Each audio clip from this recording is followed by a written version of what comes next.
Capítulo 69. Señales de la segunda venida de Cristo. Este capítulo está basado en Mateo 24, Marcos 13, Lucas 21 5 al 38. Cristo había dicho a los sacerdotes y príncipes: la casa de ustedes va a quedar abandonada. Esas palabras habían llenado de terror su corazón. Aparentaban indiferencia, pero seguían preguntándose su significado.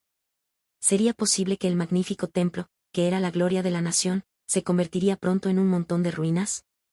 Los discípulos compartían ese presentimiento de un mal que se aproximaba. Mientras salían con el del templo, le hicieron mirar la fortaleza y belleza del edificio. Las piedras eran del mármol más puro, y algunas de ellas de tamaño impresionante. Una porción de la muralla había resistido el sitio del ejército de Nabucodonosor. En su perfecta obra de albañilería, parecía una sólida piedra sacada entera de la cantera. El espectáculo que se le ofrecía a Cristo era bello, realmente, pero con tristeza dijo: ¿ven todos esos edificios? Les digo la verdad, serán demolidos por completo. No quedará ni una sola piedra sobre otra. Cuando Jesús estuvo solo, Pedro, Juan, Santiago y Andrés fueron a él y le dijeron: dinos, ¿cuándo sucederá todo eso? ¿Qué señal marcará tu regreso y el fin del mundo? Al responderles, Jesús no habló de forma separada de la destrucción de Jerusalén y del gran día de su venida. Él mezcló la descripción de esos dos eventos. Si hubiese revelado a sus discípulos los acontecimientos futuros tal como él los contemplaba, no habrían podido soportar la visión. Por misericordia hacia ellos, fusionó la descripción de las dos grandes crisis y dejó que los discípulos estudiasen por sí mismos el significado. Cuando hizo referencia a la destrucción de Jerusalén, sus palabras proféticas llegaron más allá de ese acontecimiento. Alcanzaron aquel día en que el Señor se levantará para castigar al mundo por su maldad. Jesús no dio ese discurso entero solo para los discípulos, sino también para quienes vivirían las últimas escenas de la historia de esta tierra. Volviéndose a los discípulos, Cristo dijo: no dejen que nadie los engañe, porque muchos vendrán en mi nombre y afirmarán: yo soy el Mesías, y engañarán a muchos. Muchos falsos mesías iban a presentarse pretendiendo realizar milagros y declarando que el tiempo de la liberación de la nación judía había llegado. Iban a engañar a muchos. Las palabras de Cristo se cumplieron. Entre su muerte y el sitio de Jerusalén, aparecieron muchos falsos mesías. Y lo mismo sucederá otra vez. Oirán de guerras y de amenazas de guerras, pero no se dejen llevar por el pánico. Es verdad, esas cosas deben suceder, pero el fin, de la nación judía como nación, no vendrá inmediatamente después. Una nación entrará en guerra con otra, y un reino con otro reino. Habrá hambres y terremotos en muchas partes del mundo. Sin embargo, todo eso es solo el comienzo de los dolores del parto. Los rabinos declararán que estas señales son un anuncio de la venida del Mesías, advirtió Jesús. No se dejen engañar.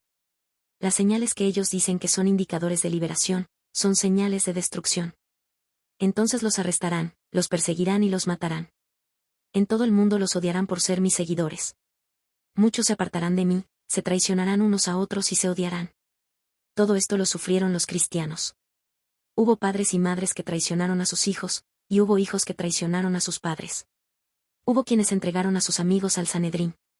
Los perseguidores mataron a Esteban, a Santiago y a otros cristianos. Mediante sus siervos, Dios dio al pueblo judío una última oportunidad de arrepentirse. Se manifestó por medio de sus testigos cuando fueron arrestados y juzgados. Sin embargo, los jueces pronunciaron sobre ellos la sentencia de muerte. Al matarlos, los judíos crucificaron de nuevo al Hijo de Dios. Así sucederá otra vez. Las autoridades harán leyes para restringir la libertad religiosa. Pensarán que pueden forzar la conciencia, la cual debería ser controlada solo por Dios. Continuarán esta obra hasta alcanzar el límite que no pueden traspasar. Dios se interpondrá en favor de su pueblo leal que observa sus mandamientos. Cuando viene la persecución, muchos tropiezan y caen, renuncian a la fe que una vez defendieron. Aquellos que abandonan su fe en tiempos difíciles darán falso testimonio y traicionarán a sus hermanos con el fin de obtener su propia seguridad. Cristo nos advirtió todo esto con el fin de que no seamos sorprendidos por la conducta antinatural y cruel de los que rechazan la luz. Cristo dijo a sus discípulos de qué modo escapar de la ruina que vendría sobre Jerusalén: cuando vean a Jerusalén rodeada de ejércitos, sepan entonces que su destrucción ha llegado. Entonces los que estén en Judea huyan a las colinas, y los que en medio de ella, váyanse, y los que estén en los campos, no entren en ella. Esta advertencia fue dada para que la recordasen 40 años más tarde, en ocasión de la destrucción de Jerusalén. Los cristianos obedecieron la amonestación, y ni uno de ellos pereció cuando cayó la ciudad. Y oren para que la huida no sea en invierno o en sábado, dijo Cristo. el que hizo el sábado no lo abolió clavándolo en su cruz. El sábado no fue anulado ni invalidado por su muerte. 40 años después de su crucifixión, sus seguidores continuarían considerándolo sagrado. Los siglos oscuros de la persecución. De la destrucción de Jerusalén, Cristo pasó rápidamente al último eslabón de la cadena de la historia de esta tierra, la venida del Hijo de Dios en gloria y majestad. Entre estos dos acontecimientos, ante la vista de Cristo se presentaban largos siglos de tinieblas, siglos marcados con sangre, lágrimas y agonía. Jesús repasó estas escenas con una breve mención. Dijo, pues habrá más angustia que en cualquier otro momento desde el principio del mundo. Y jamás habrá una angustia tan grande. De hecho, a menos que se acorte ese tiempo de calamidad, ni una sola persona sobrevivirá, pero se acortará por el bien de los elegidos de Dios. Contra los seguidores de Cristo, por más de 1000 años vendría una persecución que el mundo nunca había conocido. Millones de sus fieles testigos serían asesinados. Si Dios no hubiese extendido la mano para preservar a su pueblo, todos habrían muerto. Luego, en un lenguaje inconfundible, nuestro Señor habló de su segunda venida. Entonces, si alguien les dice, miren, aquí está el Mesías, o allí está, no lo crean. Pues se levantarán falsos mesías y falsos profetas y realizarán grandes señales y milagros para engañar, de ser posible, aun a los elegidos de Dios. Por lo tanto, si alguien les dice, miren, el Mesías está en el desierto, ni se molesten en ir a buscarlo.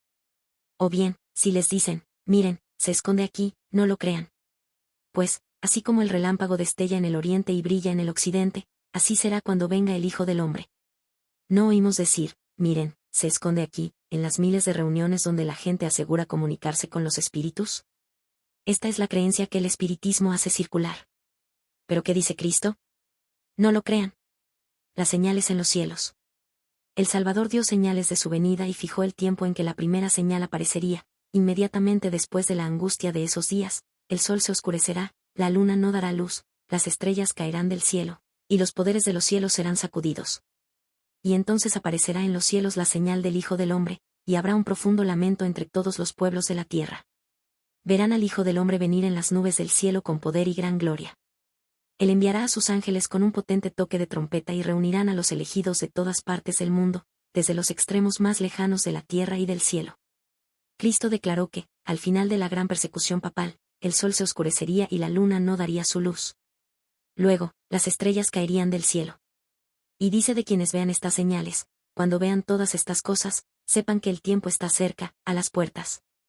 Cristo dice acerca de quienes vean esas señales, no pasará esta generación hasta que todas estas cosas sucedan. Esas señales han aparecido. Podemos saber con seguridad que la venida del Señor está cercana. Cristo va a venir con gran gloria.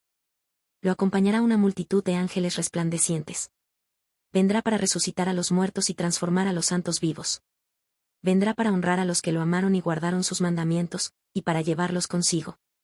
Cuando miremos a nuestros muertos, podremos pensar en la mañana en que la trompeta de Dios resonará, cuando los que hayan muerto resucitarán para vivir por siempre.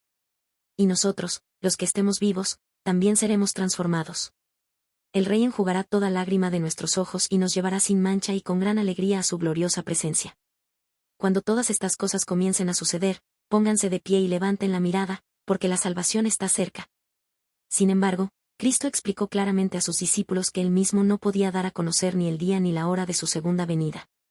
El tiempo exacto de la segunda venida del Hijo del Hombre es un misterio de Dios. La tremenda maldad de los últimos días. Luego, continuó diciendo, cuando el Hijo del Hombre regrese, será como en los días de Noé. En esos días, antes del diluvio, la gente disfrutaba de banquetes, fiestas y casamientos, hasta el momento en que Noé entró en su barco. La gente no se daba cuenta de lo que iba a suceder hasta que llegó el diluvio y arrasó con todos. Así será cuando venga el Hijo del Hombre. ¿Cómo era en los días de Noé? El Señor vio la magnitud de la maldad humana en la tierra y que todo lo que la gente pensaba o imaginaba era siempre y totalmente malo. Los habitantes del mundo antediluviano siguieron sus propias imaginaciones degradadas e ideas pervertidas, y, a causa de su perversidad, fueron destruidos. Hoy, el mundo está siguiendo el mismo camino. Los que quebrantan la ley de Dios están llenando la tierra de maldad. Sus apuestas, sus juegos, su borrachera, sus prácticas lascivas y sus pasiones indomables rápidamente están llenando el mundo de violencia. Cristo dijo, abundará el pecado por todas partes, y el amor de muchos se enfriará, pero el que se mantenga firme hasta el fin será salvo. Y se predicará la buena noticia acerca del reino por todo el mundo, de manera que todas las naciones la oirán, y entonces vendrá el fin. Antes de la caída de Jerusalén, Pablo declaró que el Evangelio había sido predicado por todo el mundo. Así también ahora, el Evangelio eterno ha de ser predicado a todo pueblo y toda nación, tribu y lengua. Cristo no afirma que todo el mundo se convertirá, sino que se predicará la buena noticia acerca del reino por todo el mundo, de manera que todas las naciones la oirán, y entonces vendrá el fin. Por medio de la proclamación del Evangelio al mundo, está en nuestro poder el apresurar el regreso de nuestro Señor. No solamente hemos de esperar con ansias la venida del día de Dios, sino apresurarla. Si la Iglesia de Cristo hubiese hecho su obra como el Señor le ordenó, todo el mundo ya habría sido advertido, y el Señor Jesús habría venido. Algo por lo cual vivir. Ya que no sabemos el momento exacto de su venida, se nos ordena estar atentos. Los siervos que estén listos y a la espera de su regreso serán recompensados. Los que están atentos esperando la venida de su Señor no esperan en una expectativa pasiva. Los que aguardan al Señor purifican su alma por medio de la obediencia a la verdad. Combinan vigilancia alerta con trabajo ferviente.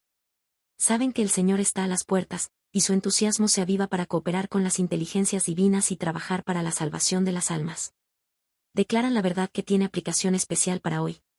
Así como Enoc, Noé, Abraham y Moisés declararon cada uno la verdad para su tiempo, los siervos de Cristo también ahora dan la reprensión especial para su generación. A su vez, Cristo menciona a otro grupo, pero ¿qué tal si ese siervo malo se pone a pensar, mi Señor se está demorando, y luego comienza a golpear a sus compañeros, y a comer y beber con los borrachos? El día en que el siervo menos lo espere y a la hora menos pensada el Señor volverá. El siervo malo no dice que Cristo no vendrá. Pero, por sus acciones y palabras, declara que la venida de su Señor se demora. Excluye de las mentes ajenas la convicción de que el Señor va a venir pronto. Su influencia lleva a los hombres a la mundanalidad y al adormecimiento. Las pasiones terrenales y los pensamientos corruptos toman posesión de su mente. El siervo malo golpea a sus compañeros, acusa y condena a quienes son fieles a su maestro. Se asocia con el mundo y queda entrampado por él. A la hora menos pensada el Señor volverá. Lo castigará severamente y le impondrá la condena que reciben los hipócritas. La venida de Cristo sorprenderá a los falsos maestros. El día de Dios será como una trampa, como un ladrón que merodea, para todos los que hacen de este mundo su hogar. El mundo, lleno de excesos y de placeres paganos, está dormido en la seguridad pecaminosa. La gente se burla de las advertencias. Mañana lo haremos de nuevo, y tendremos una fiesta aún más grande. Es decir, emoticono cara sonriente, nos hundiremos más en el placer. Pero, Cristo dice, miren, yo vendré como un ladrón. Cuando el burlador se haya vuelto desvergonzado, cuando la gente esté en una rutina de trabajo desesperada por ganar dinero sin que importen los principios, cuando los estudiantes estén buscando con ansias conocimiento de todo, menos de su Biblia, Cristo volverá como un ladrón. Las señales de los tiempos anuncian tiempos amenazadores.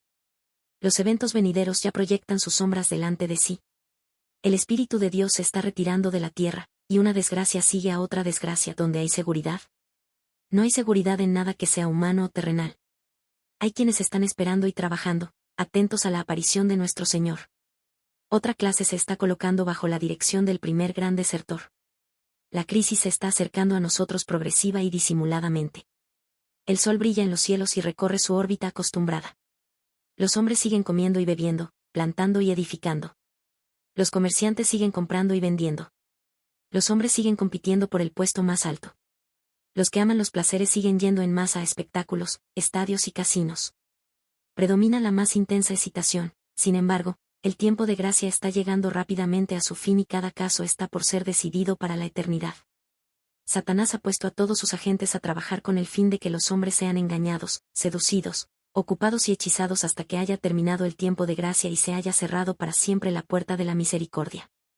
Manténganse siempre alerta. Y oren para que sean suficientemente fuertes para escapar de los horrores que vendrán y para presentarse delante del Hijo del Hombre.